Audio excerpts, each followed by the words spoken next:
देश में messaging platform के रूल बदल गए हैं और इसका सीधा असर लाखों व्हाट्सएप यूजर्स पर होने वाला है।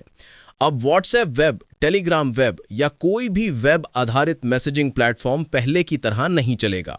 दूरसंचार विभाग ने नए साइबर सेफ्टी रूल लागू कर दिए हैं, जिनके तहत हर 6 घंटे में ऑटो लॉग आउट अनिवार्य कर दिया गया है। यानी बार बार लॉग इन करने की झंझट बढ़ने वाली है।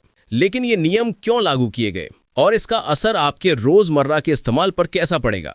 आज की इस रिपोर्ट में हम आपको इसी बड़े बदलाव की पूरी तस्वीर दिखाएंगे।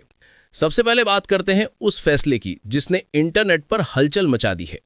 भारत सरकार ने साफ कर दिया है कि अब सारे वेब आधारित messaging platform SIM based verification से जुड़ेंगे। मतलब आपकी पहचान सीधे उस सिम कार्ड से कनेक्ट होगी जिस नंबर से आपने रजिस्ट्रेशन किया है। जब तक वो सिम आपके फोन में एक्टिव है तभी व्हाट्सएप, टेलीग्राम या सिग्नल की सर्विस चलेगी। और यही वजह है कि व्हाट्सएप वेब जैसे प्लेटफॉर्म को अब हर 6 घंटे में ऑटो डिस्कनेक्शन का नियम अपनाना होगा। सिम हटते ही या बंद होते ही वेब सेशन बंद माना जाएगा।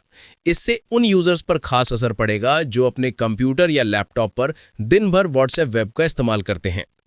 अब आते हैं अगले बड़े नियम पर। दूरसंचार विभाग ने कहा है कि अगर किसी डिवाइस में मूल सिम मौजूद नहीं है तो वो 90 दिनों के भीतर किसी भी मैसेजिंग सर्विस का इस्तेमाल नहीं कर पाएगा। ये नियम सिर्फ व्हाट्सएप पर नहीं बल्कि Telegram, signal, Snapchat, share chat और भविष्य में आने वाले हर वेब आधारित प्लेटफॉर्म पर अनिवार्य होगा।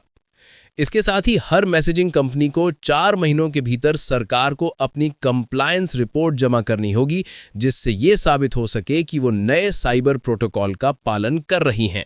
सरकार के इस फैसले के पीछे एक बड़ा कारण है साइबर फ्रॉड में लगातार बढ़ोतरी। कई अंतर्राष्ट्रीय स्कैमर्स बिना सिम वाले वॉइप नंबरों पर व्हाट्सएप चला रहे थे और भारत में बैठे लोगों को फ्रॉड कॉल और मैसेज भेज रहे थे। सिम बाइंडिंग से अब किसी भी यूजर की लोकेशन, पहचान और गतिविधि का पता लगाना आसान होगा और धोखाधड़ी पर काफी हद तक रोक लग सकेगी। नए नियमों के अनुसार अब मैसेजिंग ऐप्स को सिम में मौजूद IMSI यानी इंटरनेशनल मोबाइल सब्सक्राइबर आइडेंटिटी को पढ़ने की अनुमति लेनी होगी। इससे सिस्टम आर्किटेक्चर में बड़े बदलाव की जरूरत पड़ेगी। खासकर व्हाट्सएप जैसी ग्लोबल कंपनियों को भारतीय बाजार के लिए अलग और सुरक्षित फीचर्स तैयार करने होंगे।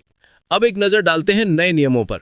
हर 6 घंटे में auto log out, SIM based verification अनिवार्य है, 90 दिन सिम ना होने पर सर्विस बंद, साइबर फ्रॉड रोकथाम पर फोकस, IMSI डेटा तक ऐप्स की पहुंच जरूरी, 4 महीनों में कंप्लायंस रिपोर्ट जरूरी, टेक कंपनियों की प्राइवेसी पर चिंता।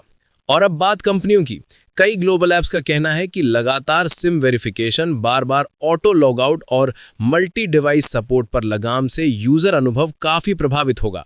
उनका कहना है कि इससे ना सिर्फ प्राइवेसी पर असर पड़ेगा बल्कि लाखों यूजर्स जो काम के लिए व्हाट्सएप वेब का इस्तेमाल करते हैं उन्हें हर कुछ घंटे में लॉग इन करना पड़ेगा। उधर दूरसंचार कंपनियां और साइबर सेफ्टी विशेषज्ञ सरकार के इस कदम का समर्थन कर रहे हैं। उनका कहना है कि सिम बेस्ड वेरिफिकेशन से स्कैमर्स पर बड़ी चोट होगी और देश में साइबर सुरक्षा कहीं ज्यादा मजबूत होगी।